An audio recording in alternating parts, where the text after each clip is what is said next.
बिस्मिल्लाह रहमान रहीम अल्हम्दुलिल्लाह रब्बिल आलमीन वस्सलातु वस्सलामु अला सय्यिदिल अंबिया वल मुरसलीन अम्मा बाद। दुरूद शरीफ पढ़िए। अल्लाहुम्मा सल्लि अला सय्यिदिना व मौलाना मुहम्मदिन व अला आलि सय्यिदिना मौलाना मुहम्मदिन व बारिक वसल्लिम वसल्लम अलैहि।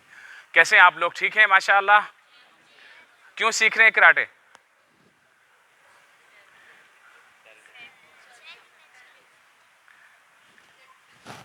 सीखने की वजह, हर काम के करने की कोई ना कोई वजह होती है ना। Self defence. अच्छा माशाअल्लाह, अच्छा जवाब दिया। मैं आपको हदीस की रोशनी में बताता हूँ। हज़रत अबू हुरैरा रज़ी अल्लाह ताला अन्हु की रिवायत है कि अल्लाह के नबी सल्लल्लाहु ताला अलैहि वसल्लम ने फरमाया, एक सेहतमंद और ताकतवर मोमिन कमज़ोर मोमिन से अल्लाह के नज़दीक अफजल है। अब एक बंदा है जो लड़ ही नहीं सकता, जो हिल ही नहीं सकता, जो भाग ही नहीं सकता। अब सामने दुश्मन आ जाए, अब छोटे छोटे बच्चे हों, अब ये जवान है, लेकिन सामने वालों को लड़ना आता है, इसको लड़ना ही नहीं आता। न सेल्फ डिफेंस तो एक चीज़ रह गई कि हम अपने आप को बचाएं। इस्लाम तो कहता है कि हक़ के लिए सेल्फ डिफेंस से अगला स्टेज भी इस्तेमाल करना पड़ता है। आपको आगे बढ़कर दुश्मन के इलाके में भी घुसना पड़ता है। आपको अपने आप को बचाने के साथ दुनिया भर के लोगों को बचाने की कभी जिम्मेदारी मिल सकती है, कभी आप मजलूम मुसलमानों को बचाने के लिए आगे आ सकते हैं। तो ये जो चीज़ है, ये क्या है? ये उस शख्स के लिए है जिसको सेल्फ डिफेंस के साथ जिसका जिगर हो, जिसको लड़ना आता हो, जिसके अंदर हिम्मत हो, जिसके अंदर ताकत हो, जो खुद कुछ कर सकता हो। अब खुद जो है ना 4 कदम दौड़ के थक जाए और उसके बाद जो है ना वो सामने दुश्मन आ जाए, तो बंदा ये बोलेगा भाई जिबाई कर दे, मैं क्या करूं, मैं तो लड़ ही नहीं सकता हूं। हैं? तो हम क्या देखते हैं कि हम हैं मुसलमान, और मुसलमान को अल्लाह ताला ने हर वक्त तैयार रहने का हुक्म दिया है। कुरान मजीद फुरकान हमीद में मौजूद है, बल्कि कुरान मजीद फुरकान हमीद की आयत का मफहूम तो ये भी है कि निशानाबाजी सीखो। ए बनी इसराइल, तुम्हारे आबा और अजदाद बेहतरीन निशानाबाज थे। तो ना हमको निशाना आता है, ना हमको तलवार चलाना आता है, ना हमको खुद अपने आप को बचाना आता है। तो हम कौन से वाले कैटेगरी के मुसलमान हो गए? तो हम हो गए कमज़ोर, बीमार, बिल्कुल जो ऊंट के बच्चे की तरह होते हैं ना। ऊंट का बच्चा समझते हैं? ऊंट का बच्चा ना सवारी के काम आता है, ना उस पर वजन डाला जा सकता है, बस वैसे ही जो किसी काम का नहीं। बकरी का बच्चा छोटा सा किस काम का? ना गोश्त खाने के काम आ सकता है, ना दूध देने के काम आ सकता है, ना किसी और काम में लिया जा सकता है। तो हम लोग बड़े तो हो रहे हैं, लेकिन हम बहुत कमज़ोर हैं, हम निहत्ते हैं। अल्लाह ताला ने हमें मजबूत बनाया है। हमारे हाथ में अल्लाह ताला ने पावर रखा है, हमारे पाँव में अल्लाह ताला ने पावर रखा है, हमारे दिल में अल्लाह ने पावर रखा है, लेकिन हम यूज़ ही नहीं करते।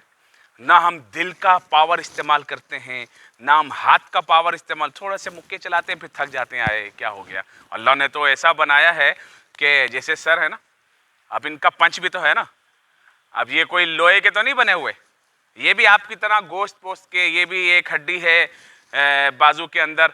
लेकिन वो जो ट्रिक है, वो जो एक्सरसाइज है, वो जो प्रैक्टिस है, वो जो मश्क है, वो इनके पास है। लेकिन ये आप सबके पास भी है। वो जो दिल इनके पास है, वो आप सबके पास भी है, वो हमारे पास भी है। वो क्या वजह है कि मेरे आका करीम अलैहिस्सलातु वस्सलाम ने मौला अली कर्रमल्लाहु ताला वजहुल करीम के बारे में ये फरमाया कि ला फता इल्ला अलियन, ला सैफा इल्ला जुल्फिकार। क्या बात है? वो क्या बात है? वो है अली जैसा जिगर भी तो चाहिए ना इन अल्फाज को सहने के लिए। मेरे आका करीम अलैहिस्सलाम जिसकी तारीफ कर रहे हैं, वो मौला मुश्किल कुशा वो हैं कि जिनके बारे में फरमाया कि अली वो जवान है कि इस जैसा जवान नहीं है, और इसके पास जो तलवार है, जब ये तलवार चलाता है बातिल को उधेड़ के रख देता है, तो अली जैसी तलवार भी नहीं है। وہ کیا بات ہے؟ وہ ہے جگرا، وہ ہے رسول اللہ صلی اللہ علیہ وسلم کے گھر میں پرورش، وہ ہے مولا علی کرم اللہ تعالی وجہ الکریم کا دین کے لیے آگے بڑھ کر لڑنا، ڈیفینس کے ساتھ ساتھ حملہ آور بھی ہونا، کہ جب سامنے مرہب خبیث آیا تو اس نے کہا کہ میں مرہب ہوں اور 1000 پر بھاری ہوں اور مجھے سب جانتے ہیں۔ تو جب میرے مولا میدان میں نکلے تو کہا سمت امی حیدرہ، میں وہ ہوں جس کی ماں نے اس کا نام پلٹ پلٹ کر حملہ کرنے والا رکھا ہے، اس کو کہتے ہیں حیدر۔ حیدر کا معنی ہے پلٹ پلٹ کر حملہ کرنے والا۔ اور پھر میرے مولا نے ایک ہی وار مارا، وہ بیچ میں سے 2 ٹکڑے ہو گیا۔ ابھی ہم لوگ کو تلوار اٹھا بھی نہیں سکتے ہیں، ایسا گھما بھی نہیں سکتے۔ تلوار مارنا کیا ہے؟ اٹھا نہیں سکتے ہیں، ہم تو اپنی لات نہیں اٹھا سکتے ہیں۔ وہ بھی سیکھنے کے لیے ہمیں اتنی جدوجہد کرنی پڑتی ہے۔ تو ہمیں سیکھنا ہے، سیلف ڈیفینس کے ساتھ ساتھ ہمیں اسلام پر پہرا دینے کے لیے سیکھنا ہے، ہمیں ناموس رسالت صلی اللہ علیہ وسلم پر پہرا دینے کے لیے سیکھنا ہے، ہمیں ناموس صحابہ و اہل بیت علیہ السلام کے ناموس پر پہرا دینے کے لیے سیکھنا ہے، ہمیں آگے بڑھ کر دین کا دفاع بھی کرنا ہے، ہمیں عام آدمی کا بھی دفاع کرنا ہے، ہمیں اپنے گھر والوں کا بھی دفاع کرنا ہے، ہمیں اپنے وطن عزیز پاکستان کا بھی دفاع کرنا ہے، ہمیں عالم اسلام کا بھی دفاع کرنا ہے۔ یہ سب کیسے ہوگا؟ یہ اس وقت ہوگا جب ہم خود کسی کام کے ہوں گے، ہمیں اپنے اندر وہ جذبہ بیدار کرنا ہوگا، ہمیں اپنے اندر وہ ہمت پیدا کرنی ہوگی۔ اللہ کے نبی صلی اللہ تعالیٰ علیہ وسلم ضعف سے اللہ کی پناہ مانگا کرتے تھے، کمزوری سے۔ اللہ کے نبی صلی اللہ علیہ وسلم دعا کرتے تھے اللہم عافنا فی بدننا، یا اللہ میرے بدن کو مضبوط کر، مجھے بدن میں عافیت عطا فرما۔ اللہم عافنا فی جسدنا، اللہم عافنا فی روحنا، اے اللہ میری روح کو بھی مضبوط کر دے، روح کو بھی عافیت دے، جسم کو بھی عافیت دے۔ تو ہمیں اپنے جسم کو بچانا ہوگا، ہمیں نشے سے دور رہنا ہوگا۔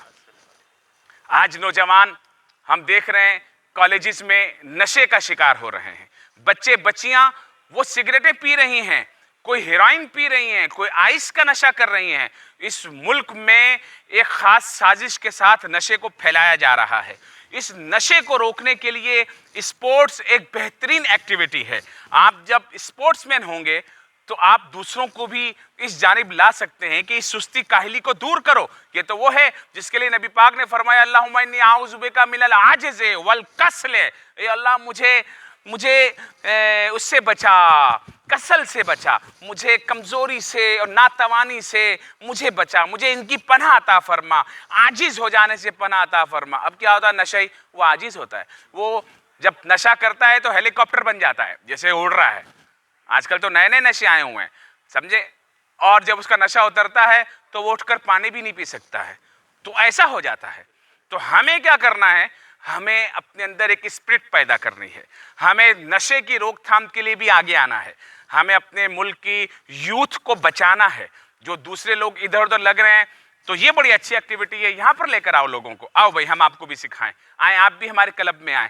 جب آپ اس طرح کر کے لوگوں کے اس فالتو ٹائم کو جس میں لوگ غلط دوستی کا شکار ہو جاتے ہیں ان کو گھیر کے آپ یہاں لے آئیں، یہاں پر آپ جماعت سے نماز پڑھیں، اس کے بعد آپ یہاں پر پریکٹس شروع کر دیں، پھر سر جب آئیں، جب آپ کی کلاس شروع ہو جائے، باہر وقت گزارنے سے، ہوٹل پہ وقت گزارنے سے، گندی صحبت میں وقت گزارنے سے بہتر یہ ہے کہ آپ اپنے اسپورٹس کلب میں وقت گزاریں۔ یہ میری چند گزارشات تھیں۔ میں جابر بنگش صاحب آپ کا بہت مشکور و ممنون ہوں کہ آپ نے مجھے بچوں سے بات کرنے کا موقع دیا، اور آپ کے بچوں کی بہت اچھی پریکٹس ہے، آپ کی بڑی خدمات ہیں، بہت شکریہ، جزاک اللہ خیر۔